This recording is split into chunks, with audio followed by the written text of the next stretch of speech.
Ladies and gentlemen, welcome to another Bulletproof for BJJ podcast. I'm JT, I'm here with Joey, and we are blessed and honored to have our good friend, Fong, here on the show. Welcome, Sean. Thank you so much, guys. Appreciate you guys having me on today. Man, it's a huge honor for us, and I say that with no Bernardo Faria reference. It is incredible when I think about, actually a good, Joel had mentioned you to me in messages like, bro, you got to talk with Sean. And for those of you out there, if you're not familiar with Sean, and we'll let him explain, he has overcome massive adversity to be an athlete and then also be a jiu-jitsu practitioner. And I know a lot of people out there feel like they've got a lot to overcome to do jiu-jitsu, and then you're going to hear from Sean and you're going to know what it's really about. So if it's cool, Sean, I'll throw to you and allow you to introduce yourself in terms of how you consider yourself within jiu-jitsu and everything you've done. So your intro of yourself. Okay. Well, I was born and raised in Fiji. Yeah. I grew up on the western side of the island, and that region is famous for producing sugarcane. Right. So just near my primary school, literally just over the hill, there's a train tracks, right? A lot of the boys would play on the train tracks afterwards. You do like the bobsled thing. So you'd jump on the tracks and we'd run and push it down the trains, yeah? One day after school, just me being young and silly and oblivious to the danger, I was playing on the back of a train. When I went to jump off, my clothes got caught on the sugarcane and pulled me underneath the moving train. So the first thing to get caught was my right leg. So it went in about mid-shin, and the train kept moving. Now, as it kept moving, my head was in danger of going underneath the wheels of the train. So I managed to catch the side of the train and try to pull my right leg out with my left hand. That's when my hand got caught. So I think later they told me the train dragged me something like 50 meters or something like that before the limb severed. Luckily, my younger brother was there. He disappeared into the fields. Some of the farmers came out, wrapped me in blankets, took me to the nearest house, and the ambulance got me to the hospital. So I was conscious throughout the whole thing. I passed out, woke up 3 days later, missing an arm and a leg. So Dang, and it was a tough time for me and my family, yeah. and you were 7 years old. 7 years old. So I was in, what's that, year 2. My goodness. That's incredible. And the fact that you survived as well, like you're in regional Fiji. Mm-hmm. And like, I think that's a miracle, because for most people experiencing such a traumatic event, even here, like in Australia, even if you're in the Blue Mountains, Sure. you would have to be like heli-vac'd somewhere. Like, yeah. So the first major issue was they were worried I was going to die from blood loss, right? And then once I was kind of stable, then they were worried that I might pass from infection, gangrene, sepsis, all that kind of stuff. So I think all up, I spent about 3 months in hospital, and then I finally got to go home. But yeah, it was a tough time, yeah, for my mom, for my family. It was whatever, but helped make me who I am. Yeah, I think that was kind of the event that kicked off my determination. right. So When was that? 1989, September 1989. And what was can you describe what it's like in Fiji, like where you were living and your sort of lifestyle? Was there any kind of accommodation for someone who was missing an arm and a leg? No, absolutely not. So I grew up like farm boy, yeah. My grandparents had a pig farm. So their place, like the rivers, the waterfalls, like my childhood, I probably couldn't have asked for a better childhood, yeah. Being in the ocean, playing whatever. If you know anything about Fiji, you know how much we love rugby. So every afternoon after school, the boys are playing, yeah. So the hardest part for me actually was I went from being a very active kid to now I'm forced to sit on the sidelines. Yeah. Any sport that I can play, I can't play rugby, I can't play soccer, anything, involving running. Luckily for me, Fiji being Fiji, like there's tons of beautiful beaches and places. So my escape was always the water, yeah. And especially in those first few years, while I was learning to adapt to a body with one arm and one leg, I liked the weightless feeling of just being in the water. Yeah, I felt like I have so much more control over my body instead of, when you're an amputee using one leg, you always have to constantly look. There's no little pebbles on the ground or anything, or trip hazards or things like that. When you're in the water, you're free. Yeah. Yeah. Now, at that time, I mean, I'd say only recently, like in the last 10 years, everywhere you go, there's a disabled toilet. There's ramps. I didn't have prosthetic limbs, I think, for the first year and a half. So my first, I used to get around on a skateboard. Yeah. Going to school was very difficult. Even asking people that I used to go to school with if they could push me from one room to another. And it's quite funny if you think about it, yeah? But imagine yourself with one arm and one leg trying to push a wheelchair. If you don't do it right, you're just going to go in circles, right? So all those little frustrations, you know. That's tough. So we can look back on it now and kind of laugh, but at the time, see, I was left dominant too. I was left-handed, and that was the hand that I lost. Oh. So all these tiny things like feeding myself, dressing myself, all of that was a challenge, yeah. Incredibly frustrating when I think back on it. Right. And so for yourself, because at a critical point in this journey, you moved to Australia, and you were 12. Is that right? Or I think I was 12 going on 13. So I came here and started year 8. Right. Right. My mum had met an Australian expat who was working and living in Fiji. They got married. Yeah. I now have 2 brothers and a sister from that relationship. So we came over here. Australia, I mean, one of the reasons that it was good for me to come here in the first place was just because the healthcare and the level of prosthetics is so much better than you get in Fiji. Yeah, sure. So that was a big plus. Here's where I first heard of disabled sport, right? But honestly, at the time, and this is mid-90s, the stuff that they were doing for amputees was ping pong and volleyball. Yeah, and for me, I was I'm Fijian. I like to smash things. Yeah, right?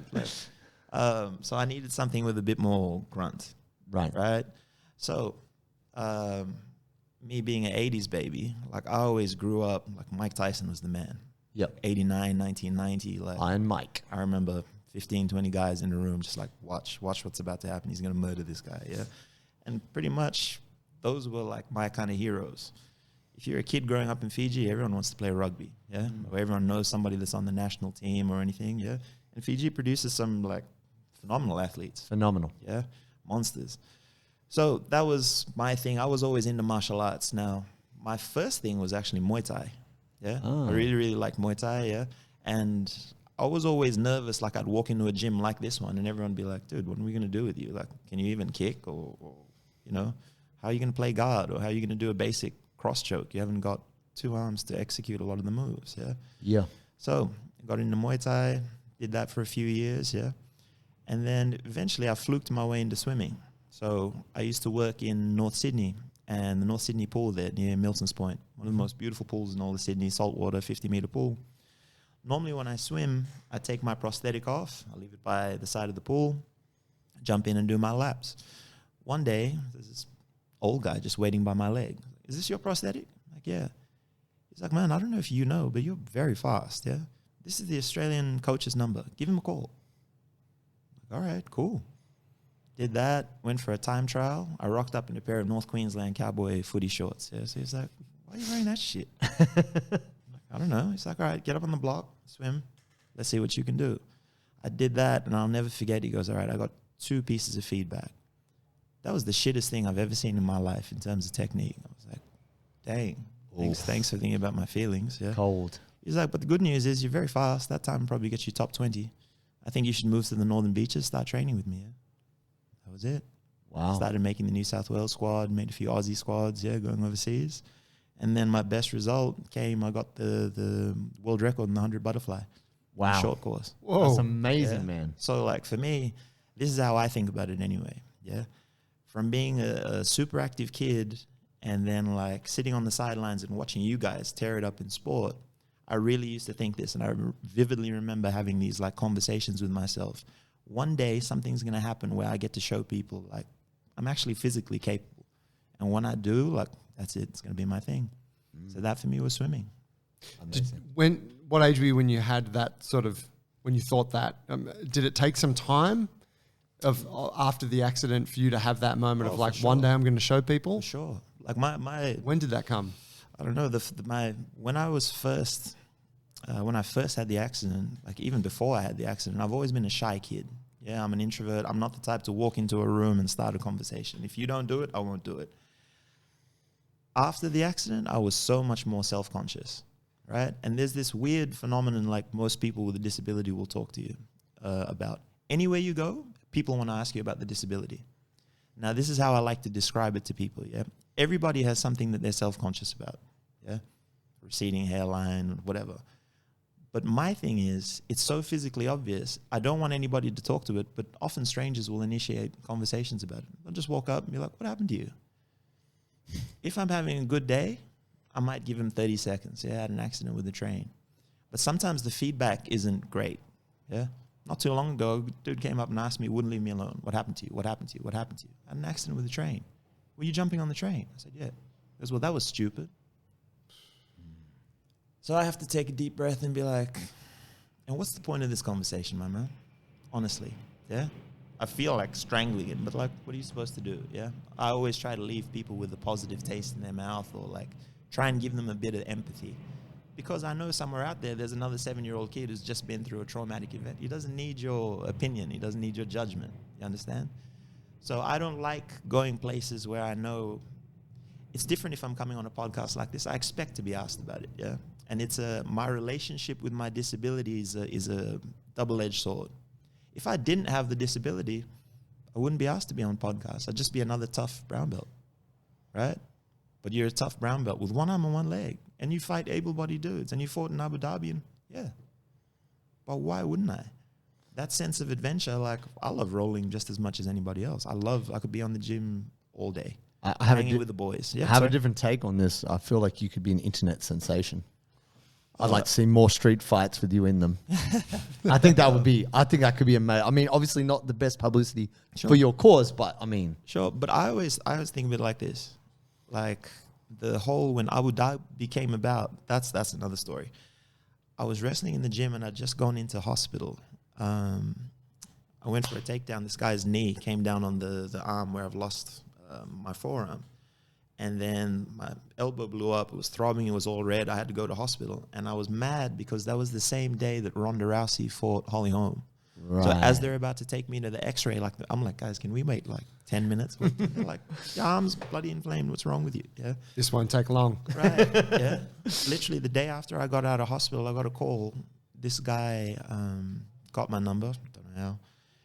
And he's like, listen, the Sheikh wants to put together this tournament and he wants to get all the best para-jiu-jitsu athletes in the world.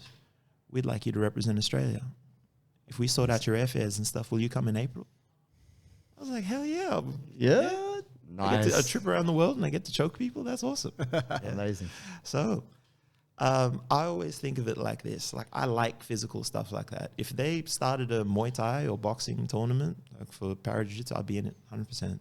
But I always think of it too, like it's tough for able-bodied people to roll with me. You don't know what to expect. But also there's a big pity thing. When I first started my jiu-jitsu journey, I would say the first few months, I was doing better than I should have because nobody wants to be that guy, yeah, to smash the one-arm, one-legged dude, yeah?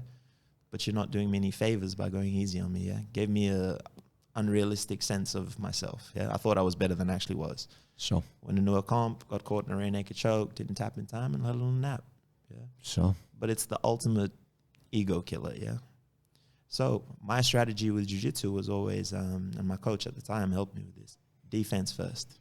Defense first. If these two-arm, two-legged guys can't tap you, they're going to get frustrated, and it's awkward rolling with me. Para-jiu-jitsu tournaments, you often don't know who you're going to go up against.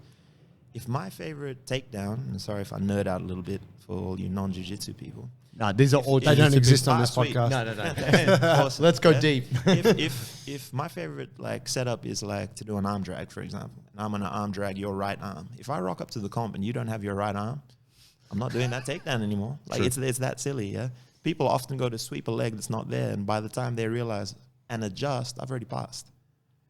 Right, so it's tricky. You really have to think about what you're doing and change your whole jiu-jitsu game. Interesting. Yeah, that's... Sorry, you go. Oh yeah, would you say that in a para comp then, where you've got athletes with different things going for them, things that they might be missing, does that kind of give rise then to, I don't know, maybe more dynamic or less predictable matches? Because you could say, like, with you know, able-bodied jiu-jitsu competitors, there's trends, there's certain things that everyone's using, and the kind of whole culture's following these trends. But I'm guessing maybe it doesn't work in such a way in your divisions. No. Like, how you berimbolo someone that hasn't got legs or whatever it is. Yeah. And often a lot of these guys, they don't have legs or they don't have arms. Yeah. I've met some pretty incredible people, both through like swimming and jiu-jitsu. They're super tough, super adaptable. But yeah, a lot of the trends in jiu-jitsu just simply don't happen. So I would say the para-jiu-jitsu style is very old school. When they talk about old school jiu-jitsu, philosophy is pretty simple, yeah? Get them down past the legs and go for a finish, right? Torso control. Torso control, yeah? That's pretty much what it is, yeah? Yeah. So my thing, like, I always felt like having swimming and represented Australia and doing a couple of camps at the AIS, I had access to some of the best coaches, sports scientists, physios, dietitians, you understand? And when I came into jiu-jitsu, no offense to any gym owners or anything like that, like it's pretty amateur. Yeah. Yeah. I think it's like, in a lot of ways, the thing that we've talked about a lot here with the podcast is that it's still that way for the vast majority. There is some gyms who are really up on everything they need to do from a sports science perspective. Sure. But that is not. That's not the norm. That's the exception. You're saying amateur in terms of how they operate? No. I mean, just in terms of how they prepare for competitions. Right, yeah. Right? I still know jiu-jitsu people that I'll wait until like 3 days before and I'll start to cut. Yeah. Right? Yeah. And like the example I try to give them is like, look at Habib Nurmagomedov. Yeah. They say he walks around close to 90 kilos and he cuts to 76. Yeah. Right. I've always been a big admirer of Jordan Burroughs, freestyle Olympic champion. I think their wrestling season starts in March or April. So he starts to cut. He walks around at about 85 and he cuts. He fought and won gold in 74. They start cutting 6 months before the event. Yep. So Christmas, Thanksgiving, none of that. Yeah. A little bit of turkey, no, nothing. Jiu-jitsu guys have the worst diets probably ever. Yeah. I know guys that, you know, wasn't Leandro Loa famous for having like 3 bottles of Coke a day and like all the fast food? Beers and I don't know, was he? Yeah. He was notorious for it. Yeah, right. So, but that's what I meant. Yeah, right.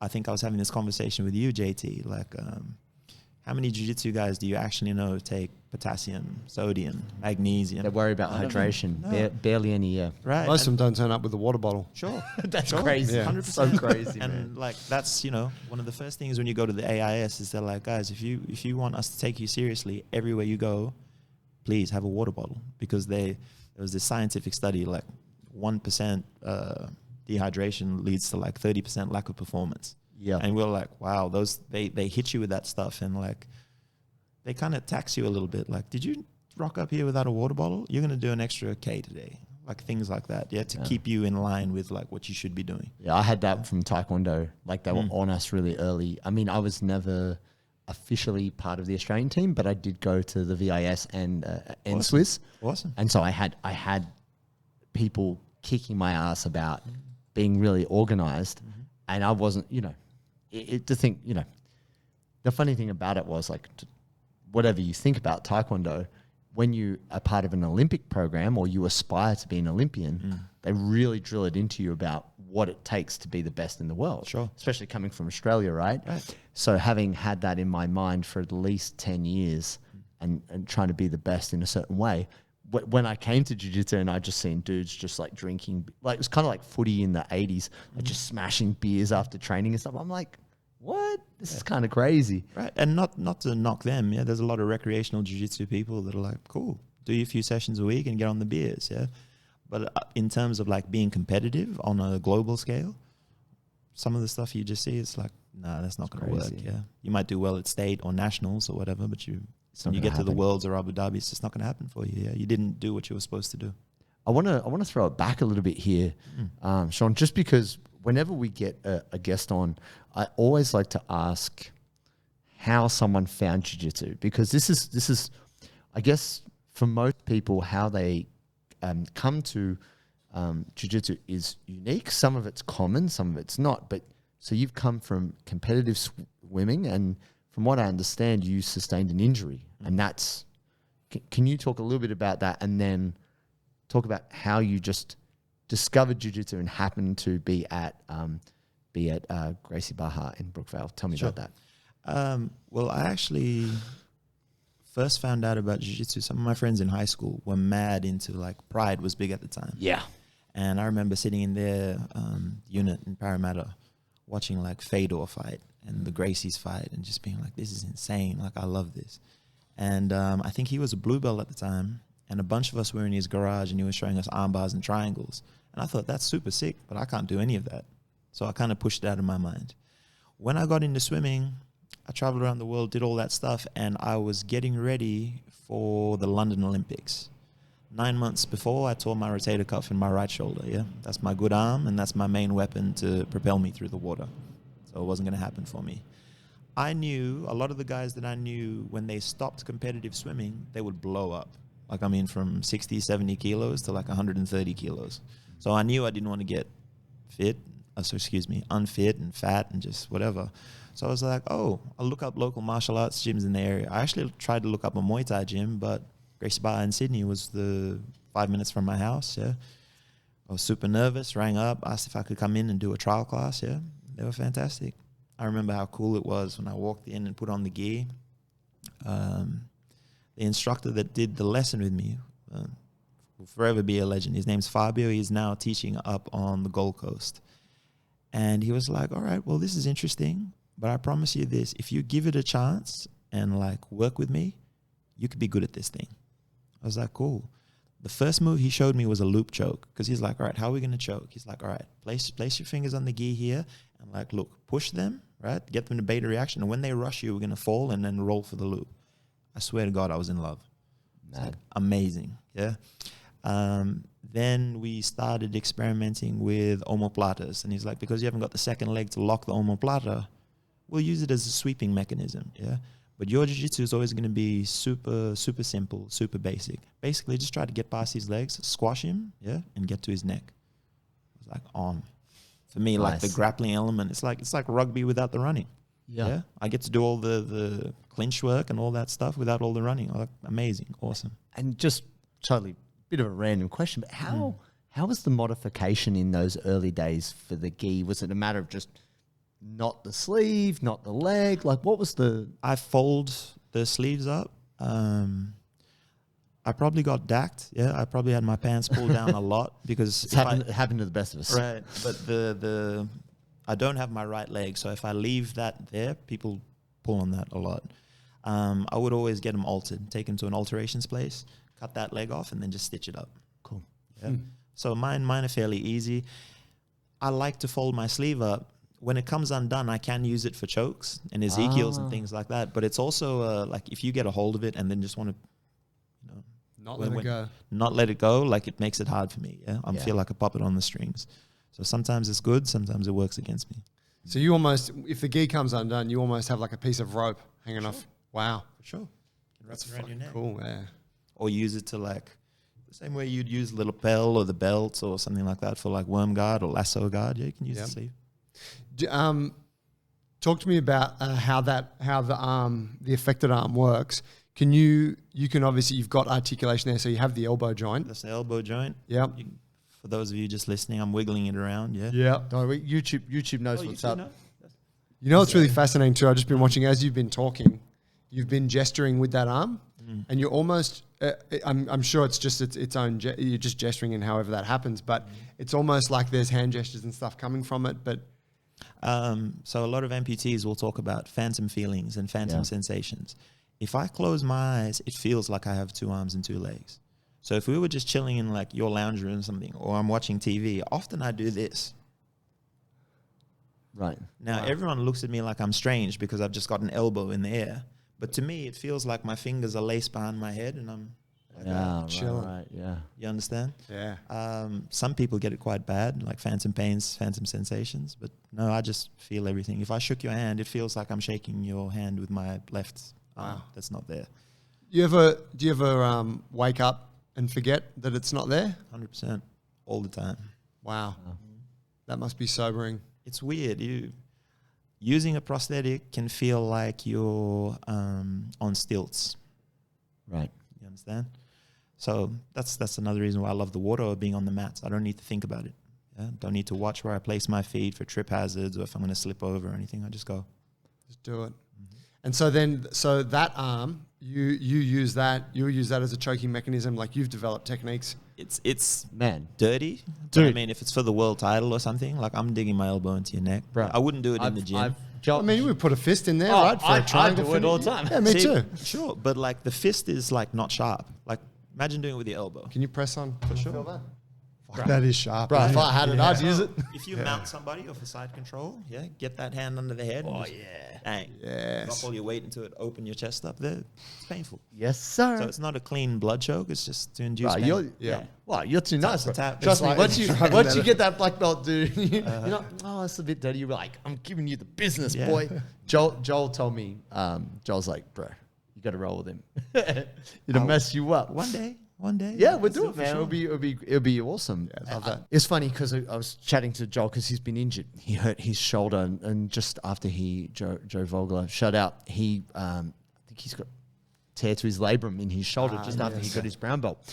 And we're talking about injuries and you know the difference between, and we say this all the time. You're all good until you're not. You're like, man, my jiu-jitsu is working. I'm training hard, and then you get an injury, and you're like, shit, I can't take my shirt off, or I can't put my shirt on, or these different things that we just take for granted. Sure.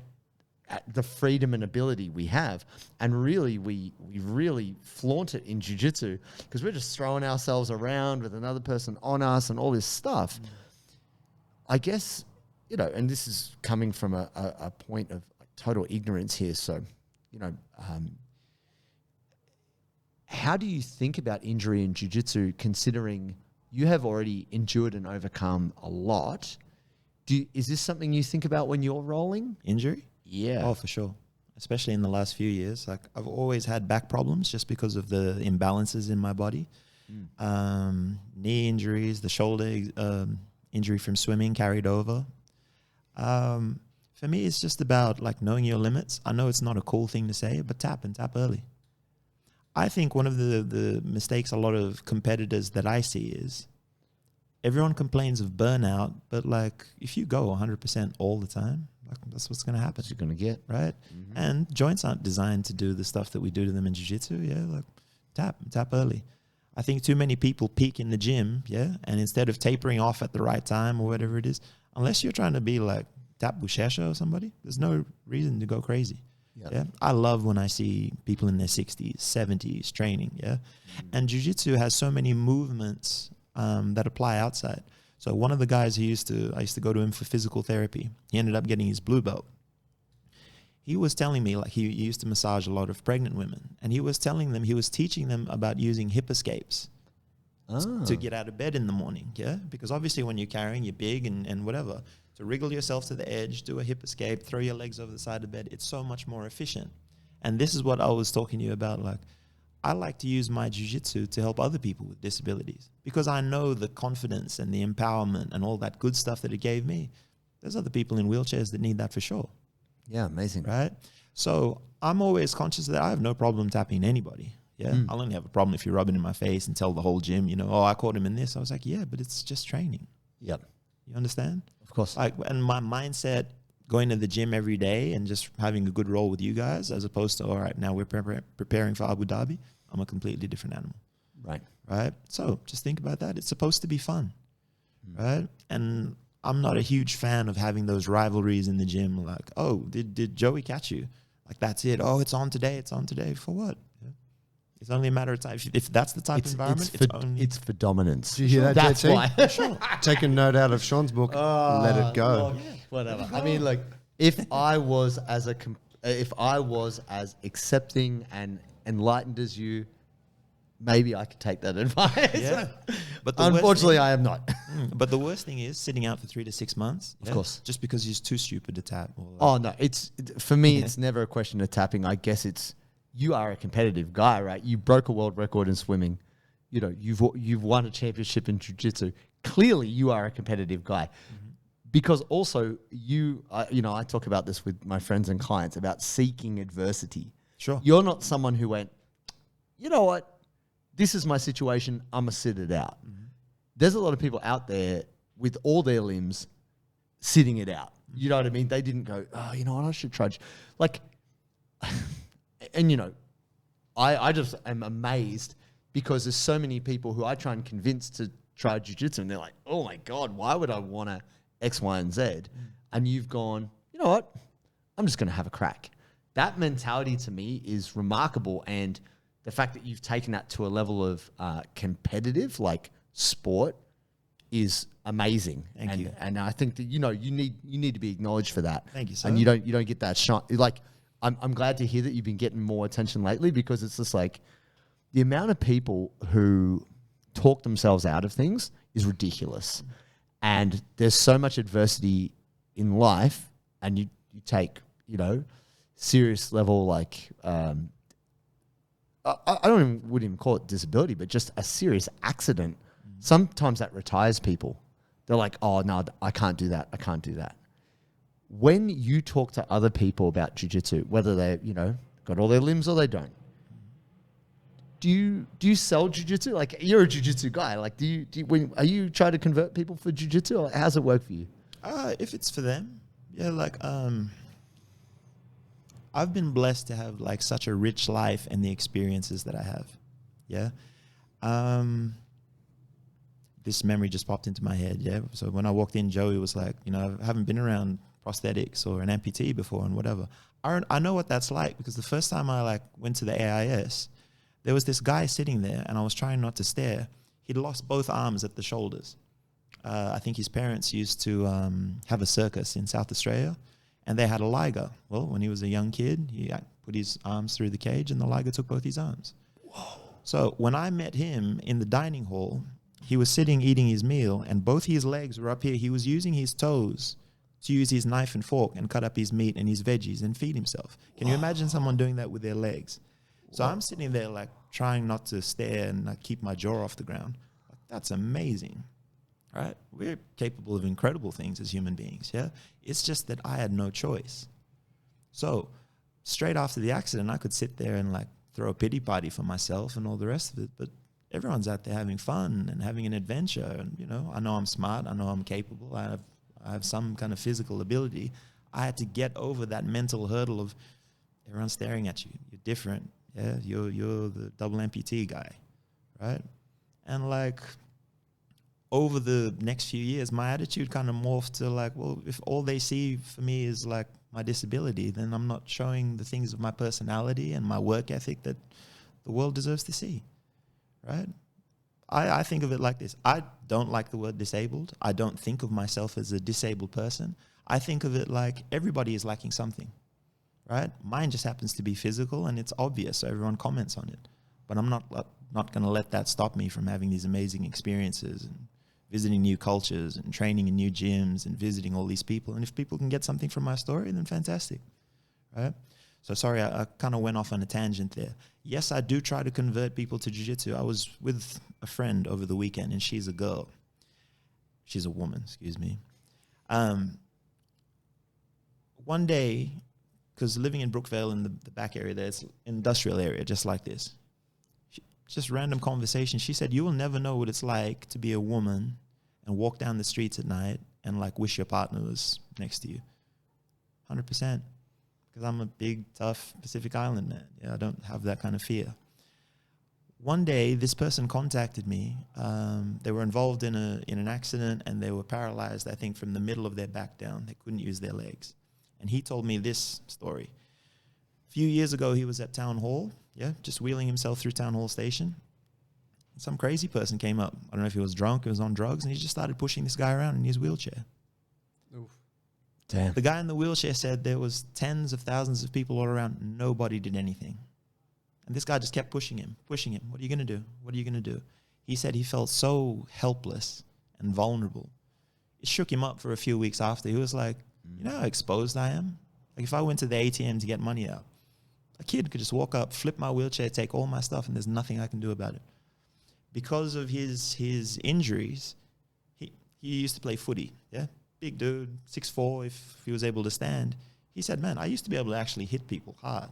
Now, because I can't twist from the trunk or anything, I'm trying to hit him and my shots are just doing nothing.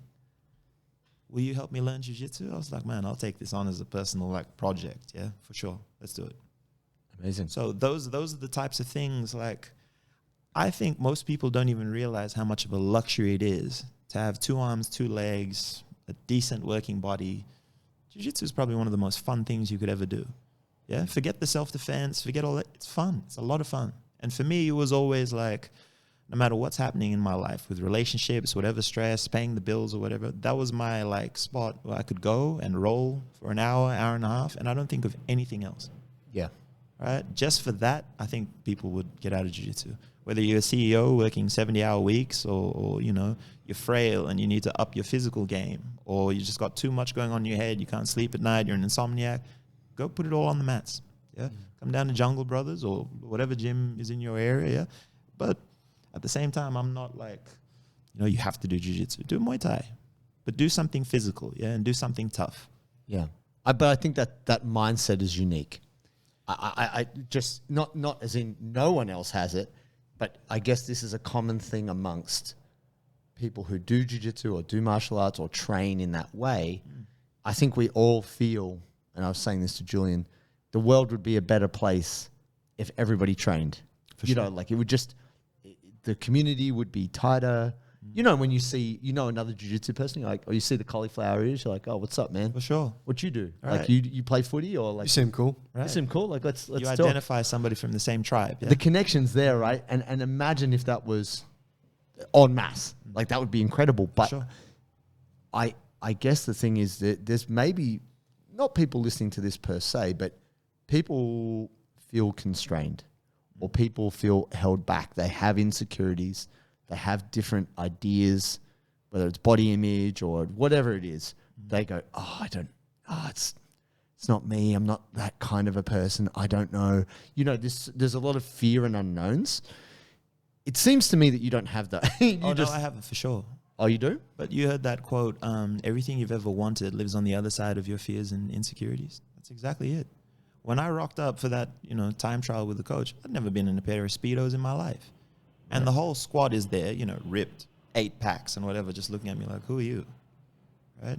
To put on Speedos, and I'm missing 2 limbs. I'm scarred up in a lot of places. Yeah, you can see the stitches, whatever. I've got a huge one down my leg. I'm more self-conscious than anyone. I guess the question is, but you went and did it. Is there something, what was it that got you to do that each time, whether it be swimming, jiu-jitsu? Is there a voice in your head that drives you? Or my thing was like, but I could be good at this. Imagine if I just sat and didn't even try because of what some random, their opinion doesn't matter. It might hurt me or it might upset me for a day or two, but I could be national champ. Yeah, I could be a New South Wales state champ. But where does that come from? Did a parent teach you that, or a friend, or a brother? Or No. I think it's just I've been ignored, brushed over, and for so long, like you guys would all be playing footy, and they'd be like, "Sean, you just sit with the girls." So I'd listen to all the girls, be like, "Isn't Joey cute? Like, look at but Joey. he is. Like, yeah, he's Not the as star cute of as the team." Nicholas And I'm like, Sounds like my kind of football match. right? And I was like, yeah, whatever, he ain't shit. Like, he's not that special, right? So I was like, I don't know. Like, I never had a chance to show, like, you know, when you're growing up and, you know, tests of endurance, strength, whatever. I never had that. So I was like, well, now's not the time to be shy. And what are they going to say? Look, your scars. Look at your scars. All right, I've got scars, but I'm good at this shit. for sure. And so the fear of missing out for me is the lesser of 2 evils. I'd rather try and fail spectacularly and know I gave it my everything than sit on the side, because I know what it's like to just sit there and be like, damn, JT's killing everyone again. And the only thing that's stopping you from wrestling him is like your fear, your insecurity. Let him choke you. Yeah, you might get me with it for like a couple of months, but I'm going to learn your game and I'm going to start to turn the tables. That's the adventure. That's the fun part for me. yeah, that's amazing. And for you now, in terms of what you're doing and what you're, in terms of speaking for the community and I guess being a great role model, what is it that you're working on now with your jiu-jitsu, with, you know, as a speaker and somebody who's out there advocating for para athletes. Like, what does that look like for you at the moment, Sean, in terms of what you're working on? At the moment, I'm living out in Mudgee in regional New South Wales. So there's 2 gyms out there that I train at, not as often as I should or as I'd like. At the moment, I'm working with disability support services. Yeah. In terms of jiu-jitsu, after COVID, I kind of stopped doing seminars, and I used to travel. I've been fortunate enough to do seminars in America, in Brazil. Yeah. If you guys are interested, if you want to see what my style of jiu-jitsu or what my expression of jiu-jitsu is, please hit me up. But my pet projects at the moment is in using martial arts, jiu-jitsu, and fitness to help other people with disabilities. Yeah. Especially ones with physical disabilities. I mean, they don't even think about muscular imbalances and things like that. But they're just as, if you think jiu-jitsu, it's worthwhile learning jiu-jitsu as somebody with 2 arms and 2 legs, they're vulnerable people. They get robbed like everyone else, like the story I just told you, the person in the wheelchair, they get pushed around, right? So if I have this like thing that could help them with self-defense, with confidence, even with like their posture, why not? And through my travels and everything, I keep meeting or I keep hearing about returning servicemen, soldiers coming back from Iraq, Afghanistan, and the suicide rate is incredible. I think in the States, it's something like 23 veterans a day killed themselves. Wow. I've heard statistics here in Australia that it's between 5 and 7 a day. Yeah. Because often they go over there, they have all these traumatic experiences, they come back and they're cut off from the tribe. Your best mate might be on the other side of the country, right? It's hard to get back into the workforce, yeah? I've worked with SAS boys, Australian commandos, yeah? And that's what they're, the community, like you said, yeah? Having someone call you up and do, dude, you need to get down to the gym, yeah? Whatever place you're in, just come and, like, even if you're getting smashed for an hour, don't think about anything else, yeah? Don't need to take any substances, alcohol, get physical, will help you get back on track, physically, mentally, yeah? So those are the things that I want to work on. Okay, and so friend of ours, Rachel Nelson, she's a veteran, she's returned, she's studying, but she works with a group called We Defy in the States. I think I've heard of them. And I think there's much more awareness of it in the States because America's much bigger population and big military presence. Sure. Is there anything at the moment, like is there an organization that does that, like connecting, because so We Defy connects return vets with jiu-jitsu and makes it free for them so that they have that connection to a community and stuff like that. To your knowledge, is there anything like that in Australia, or is this something you're thinking about, or what's... I know that there's individual gyms, that are owned and operated by jiu-jitsu or judo black belts. I know there's one guy up in Queensland, I think his name's Scott Steer. Like he does it, but there's no support where there's a government-funded program, right? Where like, all right, let's get you into this. When I spoke to this Australian commando, he said their rehab program was like, again, ping pong and origami, yeah? Like these are Australia's most elite soldiers. Dang. Right? They're not doing origami, right? They're turning it into a knife. Seriously, paper into I'd a stab you weapon. with it or something, yeah. But no, get them in a pair of shorts or whatever and just do no-gi for an hour. Yeah. Teach them like basic takedowns, passing or whatever. Let them go. Again, have them reconnected with the positive community. So I would like to see something like, or I would like to lead some kind of program in partnership with the Australian Defence Force. Yeah. Amazing. Right? Sounds great. Because the amount that you'd have to spend on these guys with PTSD and suffering all kinds of trauma and all the rest of it, getting them involved in physical therapy and whatever in a jiu-jitsu gym would probably be far cheaper, right? And less painful for a lot of their friends and families, those closest to them. Right? Definitely. I think that's an when awesome I idea. looked at it, there's all these forms that you need to send out, but this is the issue.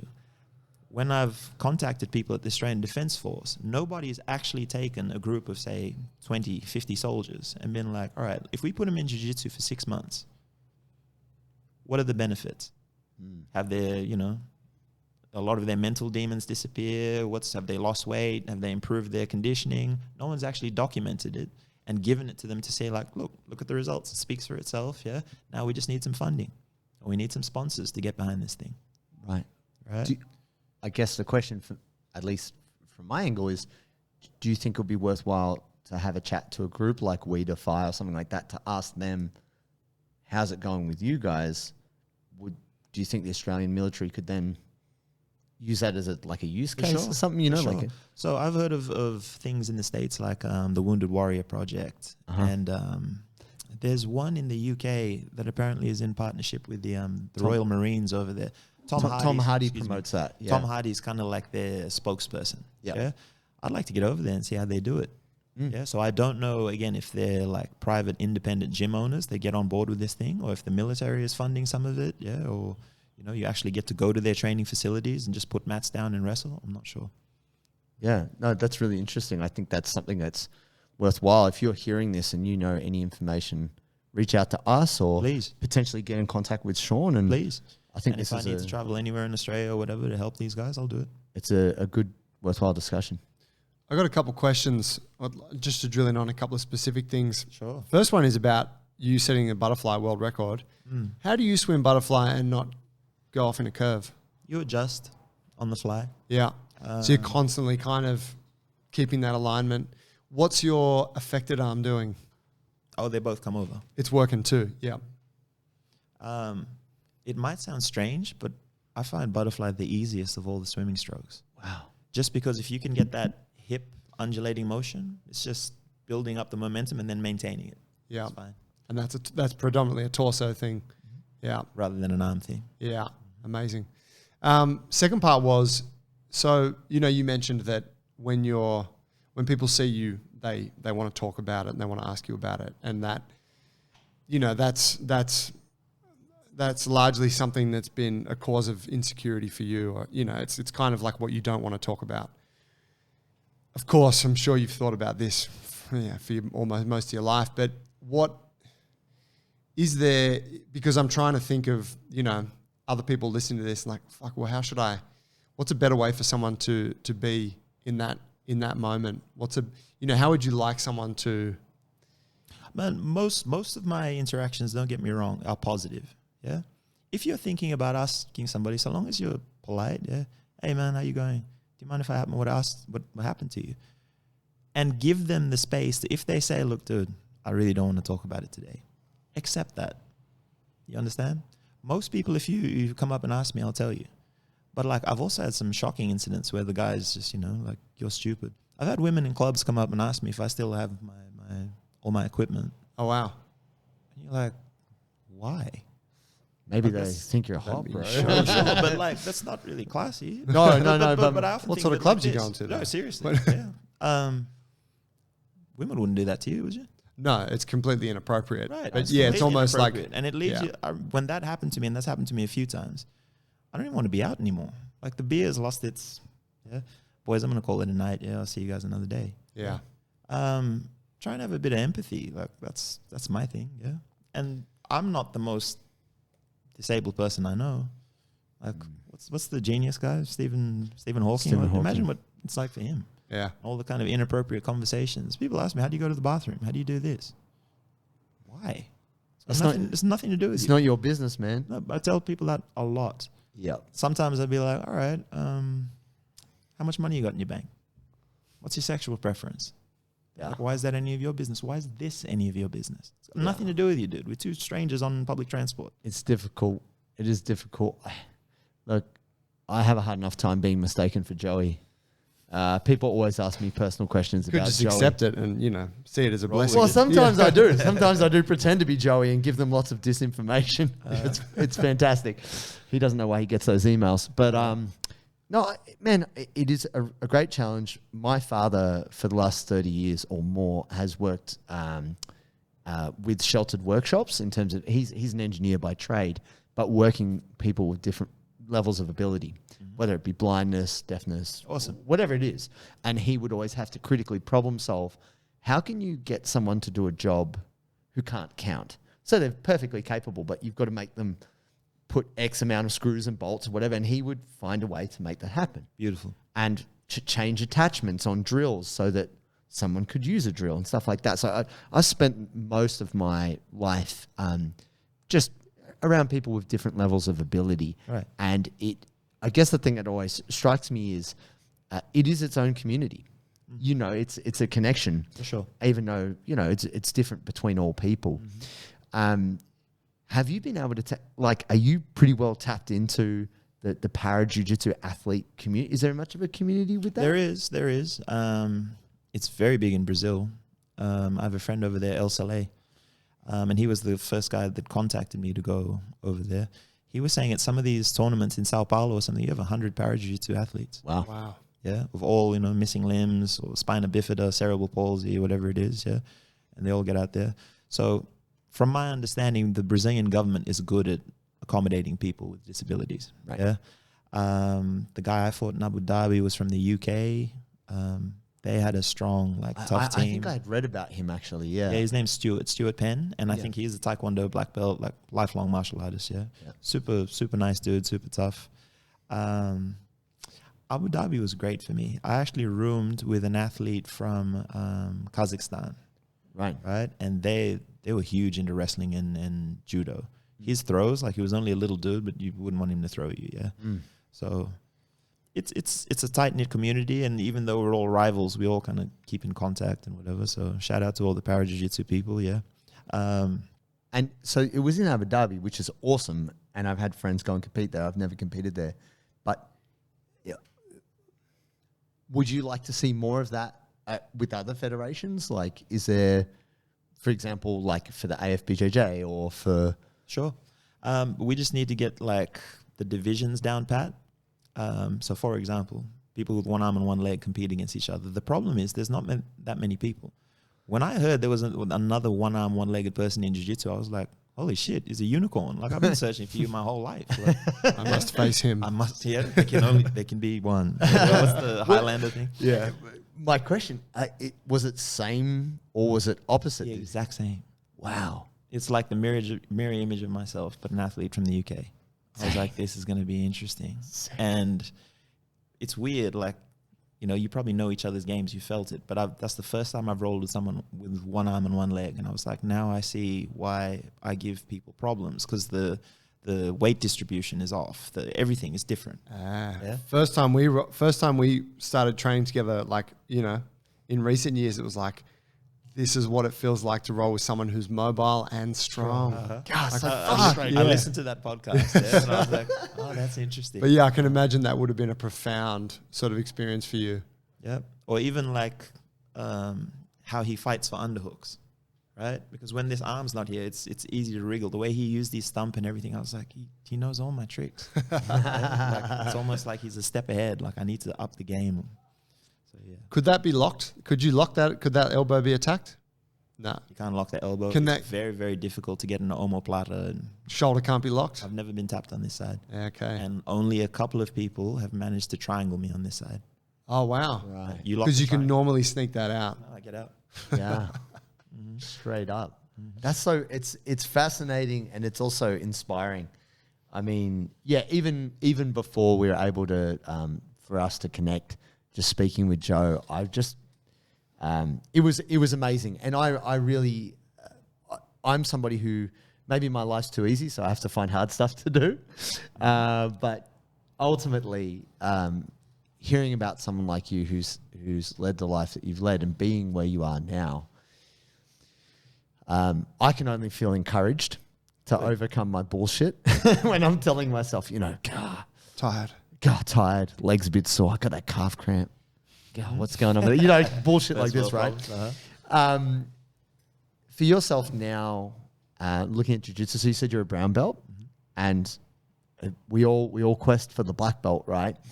What's that look like for you in terms of the next step in being a black belt, or your own jiu-jitsu and how you play your game? I have no idea. I'm on a bit of a hiatus at the moment. Yeah. Okay. And I know I'll get the black belt one day. Yeah.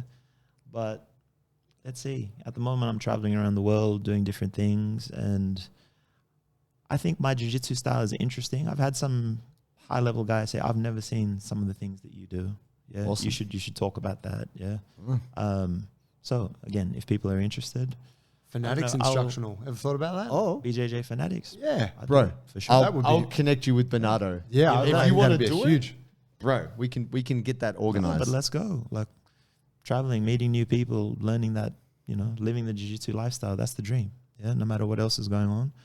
I have some sneaky tricks. No doubt. So yeah, it'd be good to get it down. On that, when you, we talk a lot about like the etiquette of jiu-jitsu and how it's really tough to nail down. You walk in as a visitor to a new gym. How do I act? How hard should I roll?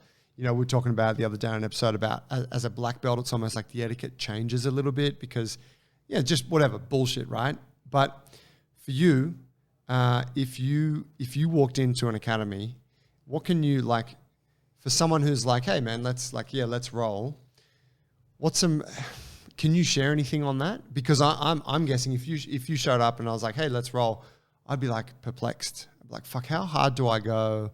I don't want to be that dick that goes super hard on the new guy that is adaptive. But then I also don't want to rob you from a good training experience. Yeah. But just a conversation. Yeah.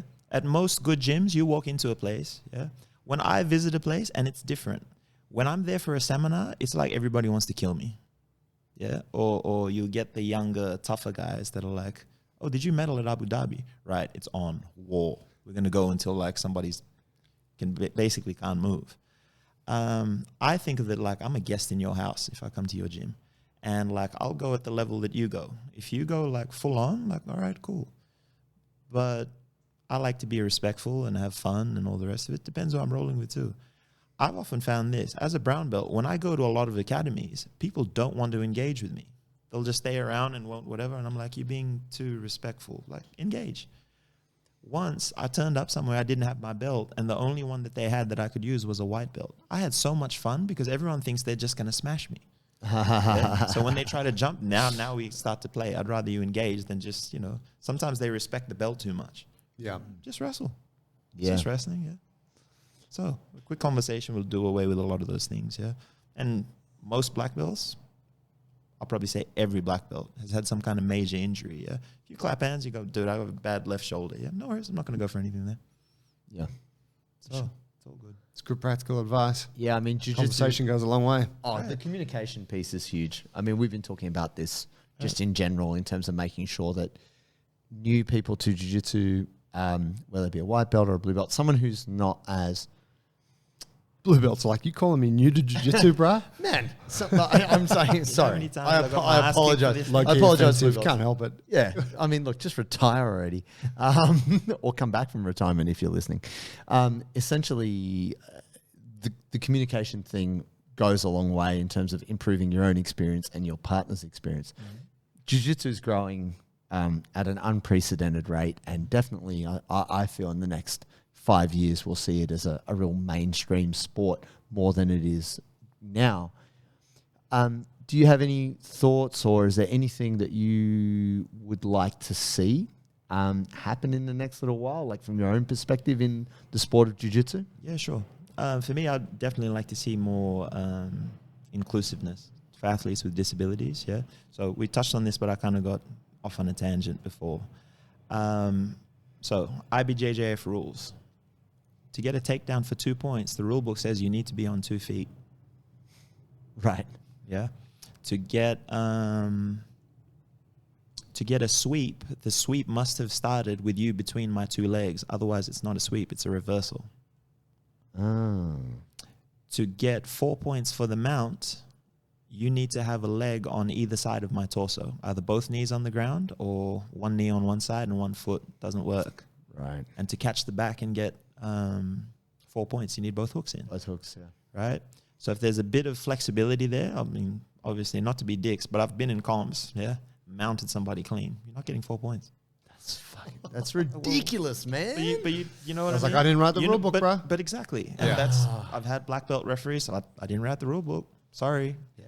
That's and some are flexible and some are not, but how do you do that? Do you think a modified rule set could be appropriate, or how did they run it in Abu Dhabi? Was it? It was a bit of a mix. So the frustrating part about competing against guys with 2 arms and 2 legs was I could train for 3 to 6 months as hard as I can, and a few people have done this. I hop to start the thing. Try hopping on one leg and see how long you go. Yeah. If they don't want to engage, it's only a matter of time before I sit on my butt and then they'll try to engage. But I've also had people do this. They hold the leg down, pass, step back, hold the leg down, pass. If that's just how you're going to want to play the game, Keep racking up points. Yeah. it's not in the spirit of jiu-jitsu. Yeah. But what's the incentive for him to clash if he knows I'm tricky? In Abu Dhabi, do you get penalized for pulling guard like that then? I don't know. In Abu Dhabi, when I went there, they asked all the athletes to have a gentleman's agreement because there were a couple of athletes that didn't have legs. There were a couple of athletes that had just from their knees. So when we'd come out, clap hands. We said, do you want to do stand up or you want to just keep it on the ground? Okay. Right? Right. Yeah. And then most of them would say, just keep it on the ground. All right, I'll sit on my butt and we'll stop. Cool. Yeah. I think we've probably seen this more recently with blind athletes. And I had actually seen it first in judo where the opponent who's not blind will allow the person, you start with grips and fight from there. Sure. And people, and I actually competed at state championship against a huge guy. I don't even know how we're in the same category. He was a giant, and he had someone walk him out, and we started with the grips. He was so strong. I was like, God damn, should never agreed to this. Right. But no, it was awesome, and that was the first time I'd seen it, and then subsequently I have seen it in BJJ. So I'm sure there's a way, especially with like grappling industries, because I feel like they're really growing, and I know the founder, David Aguzzi. I'm sure that there would be a way that they're not as it's not as big an organization as the IBJJF, but they still have great reach. They might be able to do something like that very easily with a modified rule set, I'm sure. What's their thing? Is it 20-minute matches? No. They do round robin. Okay. So they'll do submission only, but they'll also do gi matches. But if there's only two of you in a category, you get to roll best of three. So I think from an experience point of view, it gives people much more time on the mat for the money you pay to be in a comp. For sure. But again, is it 10-minute rounds? It's belt related, so 5 for white. Oh, 5, 6, 7. Yeah, Okay. similar. No worries. All right, maybe that's something to consider. Yeah, there are a couple of people with amputees that I met here in New South Wales. Maybe I'll steer them in that direction. Yeah, and the round robin format might work well because if you go in with lose the first round and you don't get any more matches that day, like you said, at least they'll get a bit more bang for their buck. Yeah. Oh, and Ben Hodgkinson is the president of Australia for grappling industries, Very so nice. I can definitely connect you with him. All right, It shouldn't be a problem. sounds good. But man, thank you so much for coming on today. No, I appreciate you. It's incredibly inspiring. Thank you for making the time to be here in the real. And man, it's one of those things that I think it cannot be understated enough. Everything you've overcome from a lifetime of learning to adapt, and then taking that to the realm of competitive sport, and then probably the hardest thing you can do, which is Brazilian Jiu-Jitsu. It's incredibly inspiring, man. So I just want to acknowledge you and thank you so much for setting the example you set, man. Thank you, brother. Appreciate you guys. Yeah, thank you for having me here today on the podcast. Yeah, and congrats with the gym. Thank you so Amazing, much. Yeah, next time I'm in Sydney, I'll hit you up if I can come do a session with you guys. Please do. And we'll put a link to all your social media in the show notes. But is there anywhere, if people want to know more about you or want to contact you specifically, whether it be for speaking or whatever's the best way to engage with you, what is the easiest way for them to reach you? Probably Instagram or LinkedIn. Yeah, they're the platforms that I'm probably on the most. So my name, Sean, Sean, and my surname is Fong, F for Fred, O-N-G. Reach out to me. Yeah, I'm very active. I'll get back to you. Amazing. Thank you, Sean. Thank you, brother. Cheers, bro. Thank you, guys.